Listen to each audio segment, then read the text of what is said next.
విజయవాడ హైదరాబాద్ క్యాంపస్లో engineering degree PG కోర్సుల్లో ప్రవేశానికి కేఎల్ డీమ్డ్ యూనివర్సిటీ జాతీయ స్థాయిలో నిర్వహించిన ప్రవేశ పరీక్ష ఫలితాలు విడుదలయ్యాయి.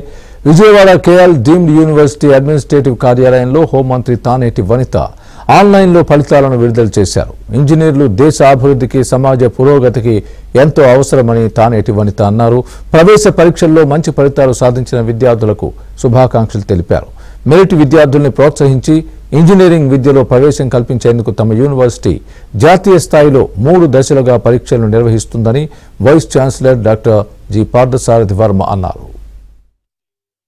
ఈ స్టూడెంట్స్ అందరూ కూడా మా మీద నమ్మకం ఉంచి ఇండియా వైడ్ 1 lakh పీపుల్ రాయడం, అంతేకాకుండా KL university almost 44 years of జర్నీలో ఆల్మోస్ట్ 60,000 పీపుల్ని ఇవాళ బెస్ట్ కెరియర్లో ప్లేస్ చేయడం జరిగింది.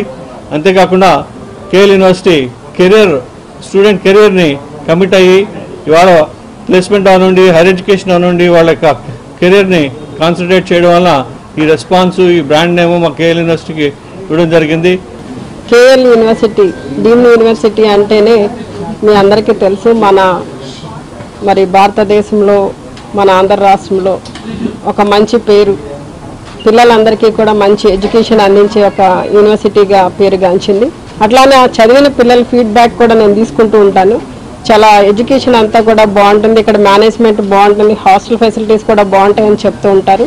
మరి ఇంత చక్కటి యూనివర్సిటీలో ఈ రోజున పిల్లలందరూ కూడా మరి ఎంట్రన్స్ ఎగ్జామ్స్ రాయడం, వాళ్ళు క్వాలిఫై అయిన తర్వాత వాళ్ళకి స్కాలర్షిప్ ఫెసిలిటీస్ కూడా ఇవ్వడం అనేది మరి ఏ యూనివర్సిటీలో కూడా నేను ఇది వినలేదు. ఈ కేఎల్ యూనివర్సిటీలో చక్కగా మరి ఫెసిలిటీస్ ఇస్తూ పిల్లల్ని చదువుకునే విధానంలో ఎంకరేజ్ చేయడం, చక్కటి విద్యను అందించి ఇంకా డెవలప్ అవ్వాలని మనస్ఫూర్తిగా కోరుకుంటూ